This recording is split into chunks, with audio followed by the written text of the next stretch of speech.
आज हम बात करने वाले हैं ईगो पर।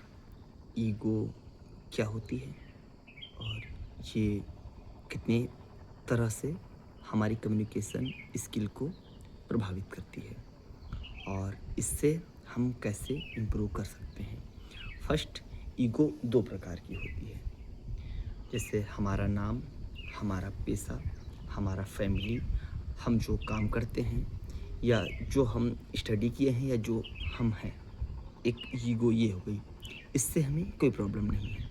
जैसे आप कुछ भी करेंगे तो अपना नाम उसमें इंक्लूड करने के लिए या अपने रिलेशन में जुड़े रहने के लिए अपना नाम, अपनी फैमिली के लिए अपना नाम, बेसिकली वो यूज किया जाएगा। और अब बात करते हैं सेकंड ईगो की। वो क्या होती है?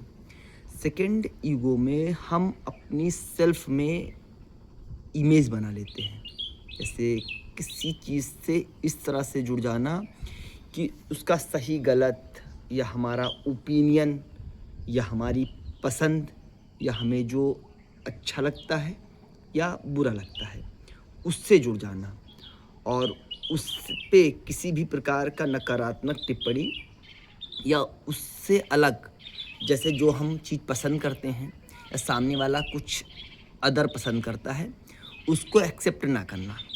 अगर आप ऐसा करते हैं तो जो कुछ भी सामने वाला बोल रहा है या उसका कोई भी विचार जो कि आपसे मैच नहीं खाएगा, तो आप उसको समझ नहीं पाएंगे। आप अपने एंगल से ही उसको इंटरप्रेट करेंगे। और दूसरी बात कि जब कोई कुछ बोल रहा है, अब आप कि वो प्राइड पे वो आ रही है, तो आप डिफेंसिव हो जाते हैं। आप उसको कंपेयर करने लगते हैं। ये ईगो का साइन पोज़ है, सेकंड ईगो का।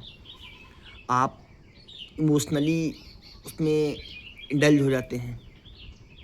मान लीजिए जैसे किसी ने कोई बात कही, आपको वो नहीं अच्छी लग रही है या आपके वो एंगल से वो सही नहीं है, तो आप उसको टोटली डिनाई कर देते हैं। बल्कि हमें ऐसा नहीं करना है। हमें इसको साइड में रख के कूली कामली उसको सुनना है। जब आप उसको सुनेंगे तभी आपको लगने लगेगा कि केवल आपका ही वो विचार ही नहीं विश्व में सर्वोपरि है। विश्व में डिफरेंट डिफरेंट प्रकार के विचार एग्जिस्ट करते हैं, क्योंकि आपकी जो सोच है वो एक छोटा सा ही पार्ट है। अब हम बात करते हैं कि इससे कैसे पीछा छुड़ाया जाए या इसको कैसे इफ़ेक्टिव वे में यूज़ किया जाए, जो कि हमारी कम्युनिकेशन स्किल को बेहतर कर सके। पहली बात तो ये है कि जो हम लोगों का सेंस ऑफ राइट होना, जैसे हम चाहते हैं कि हम हमेशा राइट हों, मुझे एप्रिशिएशन मिले, मुझे तारीफ़ मिले या मैं ही गिना जाऊँ, मैं नोटिस किया जाऊँ। इन चीज़ों को हमारा ब्रेन बहुत पुराने एमिगडाला से कनेक्ट करता है।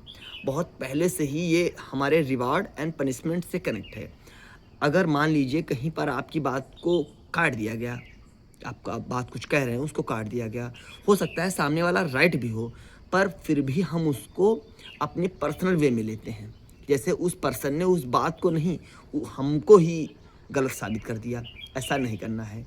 ये हमारी केमिस्ट्री से जुड़ा हुआ है, बहुत ही पुराना है, तो इस कह नहीं सकते कि इसको 1 या 2 तो 4 दिन में ही हम ख़त्म कर लेंगे। इसमें हमें पेशेंस चाहिए होगा। फिर वही पुरानी चीज़ इसमें आ जाती है, अवेयरनेस और पॉज़ का रोल।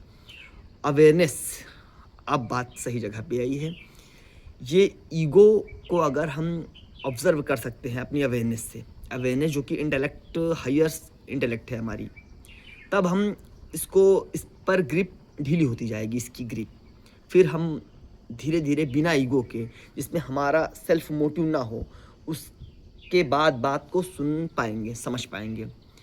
बिना इसके फिर मुश्किल हो जाएगा सुनना।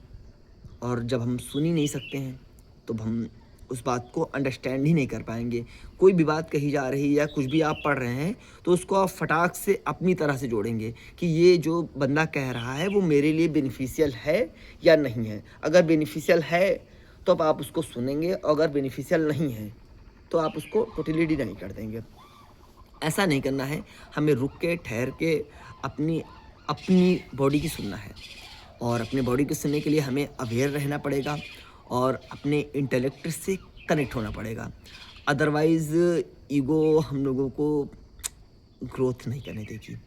और ग्रोथ इंटेलेक्ट से ही है। इंटेलेक्ट मतलब अवेयरनेस, और अवेयरनेस आएगी डीपली, कूलली, कामली बैठने से। चाहे आप किसी को सुन रहे हों तब भी आप ठहरे होने चाहिए, या दिन में एटलीस्ट अपने साथ कुछ मिनट बिता के इसको आप इम्प्रूव करते जाइए।